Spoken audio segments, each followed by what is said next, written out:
Hello दोस्तों, स्वागत है एक बार फिर से आपका मेरे चैनल पर लीगल न्यूज 137 पे। दोस्तों, जैसे आप सबको पता है, देश का सबसे बड़ा कोर्ट है जो सुप्रीम कोर्ट है। और अगर सुप्रीम कोर्ट द्वारा ही ऐसा कोई लैंडमार्क जजमेंट दिया जाता है तो वो देश में एक कानून बन जाता है। उसी लैंडमार्क जजमेंट और गाइडलाइन द्वारा देश के बाकी सभी कोर्टों को, जो उसके नीचे सारे कोर्ट्स आते हैं, उसके अनुसार काम करना पड़ता है और चलना पड़ता है। ऐसा ही जो हमारा है, जो डोमेस्टिक एक्ट का केस जिसे हम घरेलू हिंसा कहते हैं, उसमें कल मतलब 1 अक्टूबर से कुछ चेंजेस आए हैं, जो कि पति और पत्नी दोनों को ही इसमें फायदा मिल सकता है। अब ये क्या है, वीडियो बहुत ज्यादा इंपॉर्टेंट होने वाली है। वीडियो को पूरा देखिएगा, स्किप बिल्कुल मत करिएगा। और आप मेरे चैनल पर नए हैं तो चैनल को लाइक करना, शेयर करना, सब्सक्राइब करना बिल्कुल मत भूलिए। और वीडियो को ज्यादा ज्यादा लोगों तक शेयर करो, ताकि और भी लोगों तक ये वीडियो पहुंचे और उन्हें भी हेल्प मिल सके। दोस्तों, होता क्या है, जैसे आपको डोमेस्टिक वर्क पता है कि ये जो डीवी का केस है, घरेलू हिंसा का, सभी महिलाओं के लिए होता है। सभी महिलाएं करती है जिनके साथ भी अत्याचार होता है, चाहे वो उसके पति करते हैं उस पर अत्याचार या उनके घर वाले द्वारा किया जाता है। तो वो महिला किसी भी धर्म की हो सकती है, जरूरी नहीं है कि लाइक वो हिंदू, मुस्लिम, सिख, कोई भी किसी भी कास्ट की हो सकती है, और वो केस कर सकती है। जो भी पीड़ित महिला होती है उसका ये फायदा उठाती है। अब जैसे जो भी केस करते हैं उसमें वो मेंटेनेंस का करके, मेंटेनेंस के लेने के लिए, राइट टू रेजिडेंस के लिए, आपका कंपनसेशन के लिए, ये सारे डीबी का फायदा केस करके कर सकती है। अब ये जो मैंने बताया आपको, मेंटेनेंस, आपका कंपनसेशन और राइट टू रेजिडेंस का, इसमें सेक्शन 12 होता है। सेक्शन 12 का धारा का यूज करके ये लेडीज है, जो पीड़ित महिला जो भी है, जिनके साथ घरेलू हिंसा हुआ है, वो करके केस ये फायदा उठा सकती है। अब इसमें क्या चेंजेस आया है वो मैं बताती हूँ, और जजमेंट का डिटेल्स भी मैं आपको थोड़ा बताऊंगी, और बाकी मैं उसका लिंक है जो डिस्क्रिप्शन में दे दूंगी, आप वो अच्छे से डिटेल्स में पढ़ लीजिएगा, ठीक है। तो इसमें एक सेक्शन 24 भी होता है। अब इसमें क्या होता है, इसमें पति को क्या होगा, जैसे कि सेक्शन 24 में आप ये कर सकते हैं कि फॉर एग्जाम्पल जो ये जजमेंट है, इस जजमेंट में क्या हुआ कि जैसे हस्बैंड वाइफ अलग हो गए, पत्नी ने क्या किया, वही डीवी एक्ट का केस कर दिया, उसने मेंटेनेंस के लिए भी लगाया और आपका कंपनसेशन के भी लगाया, क्योंकि उसके साथ घरेलू हिंसा हुई थी। तो जब वो ट्रायल कोर्ट में गया तो उसके साथ क्या हुआ, पति को हर महीना 12,000 का मेंटेनेंस देने का ऑर्डर पास हुआ, और साथ ही कंपनसेशन, क्योंकि इंजरी हुई थी पत्नी के साथ, तो उसे कंपनसेशन के अमाउंट पे 1 लाख रुपए देने को पति को कहा गया।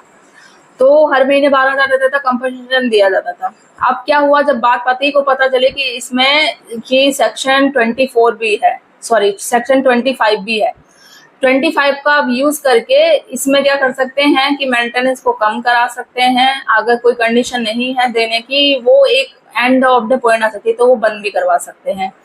अब हुआ क्या, जब पत्नी ने किया था, जब उसको कंपनसेशन वगैरह मिला, तो और ये कम मेंटेनेंस का ऑर्डर और कंपनसेशन 2015 में हुआ था पास।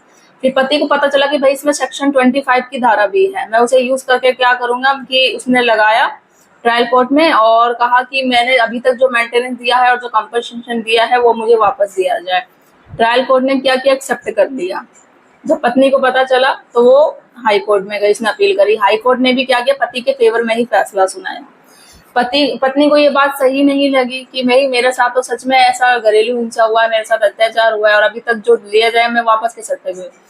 जो पत्नी का एडवोकेट था उसने सुप्रीम कोर्ट को सारी चीजें समझाई कि अब जो भी घरेलू हिंसा होती है, डीवी एक्ट होता है, जो भी कंपनसेशन पत्नी को दिया जाता है, मेंटेनेंस ऑर्डर दिया जाता है, इसका मतलब ये नहीं है कि अगर पति सेक्शन 25 का यूज करके मेंटेनेंस को वापस ले, कंपनसेशन को वापस करे। ऐसा कहीं भी किसी में सेक्शन में नहीं है। सुप्रीम कोर्ट ने क्या किया, अच्छे से डिटेल्स को जो भी है पढ़ा किया, और को यही समझाया कि सेक्शन 25 का आप इस केस में यूज नहीं कर सकते हो कि मेंटेनेंस को आप वापस ले जाए। हाँ, आप उसमें कुछ मॉडिफाई करा सकते हो, चेंजेस करा सकते हो। चेंजेस मॉडिफाई क्या होंगे कि अगर फॉर एग्जांपल आप 12,000 जब मेंटेनेंस दे रहे थे, अभी तक दे रहे हो, या फिर ठीक है उस वक्त आपकी कंडीशन जॉब की अच्छी थी या जो भी है, बट अभी इन द टाइम आपकी कंडीशन अच्छी नहीं है, या आपकी जॉब नहीं है, या सैलरी कम हो गई है, नहीं दे सकते हो, तो आप अपील करके, रिक्वेस्ट करके आप मेंटेनेंस अपना कम करवा सकते हो, चेंजेस करा सकते हो। बट ये नहीं कि आप ये डिमांड करो कि मैंने अभी तक जो भी मेंटेनेंस दिया है वो मुझे वापस दिया जाए, कंपनसेशन जो भी दिया है वो मुझे वापस दिया जाए। ऐसा नहीं है, सुप्रीम कोर्ट ने साफ मना कर दिया और वो पत्नी के फेवर में ही गया, और ये चीज नहीं है। अब इससे क्या दोस्तों, क्या पत्नी को फायदा मिलेगा, पति को क्या फायदा मिलेगा? पत्नी को ये फायदा मिलेगा क्योंकि काफी केसेस में ये होता है, जो भी पीड़ित महिला होती है जिनके साथ भी घरेलू हिंसा होती है, या उनको मेंटेनेंस दिया जाता है, इंजरी के बेस पे कंपनसेशन दिया जाता है, तो पति क्या करते हैं, आगे से फाइल करके अपील करके क्या करते हैं कि भाई ऐसा है, सेक्शन 25 का यूज करके अभी जो नई धारा हो रही है कि वो क्या करते हैं कि मेंटेनेंस वापस लेते हैं, कंपनसेशन का वापस करते हैं। पत्नी को उसमें फायदा क्या मिलेगा, सेक्शन 25 की जगह अब ऐसा बिल्कुल नहीं होगा, मेंटेनेंस वापस नहीं देना पड़ेगा, ना कंपनसेशन वापस देना पड़ेगा। और पति को ये फायदा होगा इस सेक्शन, ये जो भी चेंजेस हो रहा है आपका डीवी एक्ट का सेक्शन 25 के लिए, कि अगर आपकी कंडीशन अच्छी नहीं है कि भाई आप अभी तक मेंटेनेंस जो भी दे रहे हो, चाहे वो 10 दे रहे हो, 12 दे रहे हो, या मंथली आपकी 20 हो, 25 हो, वटेवर जो भी हो, अगर आप in the main time present time में अगर आपकी कंडीशन अच्छी नहीं है, मेंटेनेंस आप उतना नहीं दे सकते हो, तो आप सेक्शन 25 धारा का यूज करके और ये इस जजमेंट जो आया है इसका प्रयोग करके पति या पत्नी आप क्या कर सकते हो, पति के लिए ये होगा कि आप मेंटेनेंस को आप कम करवा सकते हो कि भाई मेरी उस कंडीशन, उस टाइम कंडीशन अच्छी थी, अभी नहीं है, तो मैं इतना नहीं दे सकता, ये एक अमाउंट है मैं इतना दे सकता हूँ। आप मॉडिफाई करा सकते हो, आप पूरी तरीके से खत्म नहीं करा सकते। खत्म पूरी तरीके से जब भी होगा जब सारी चीजें देखी जाएगी कि हाँ भाई ये तो जॉब कर ही नहीं रहा है, इतने साल हो गए जॉब करे हुए, कोई इसका सोर्स ऑफ मतलब है ही नहीं, इनकम कुछ भी नहीं है, और लायबिलिटी इतनी सारी है, वो एक इन केस आएगा जब देखा जाएगा। बट हाँ आप चेंजेस करा सकते हो, मॉडिफाई करा सकते हो।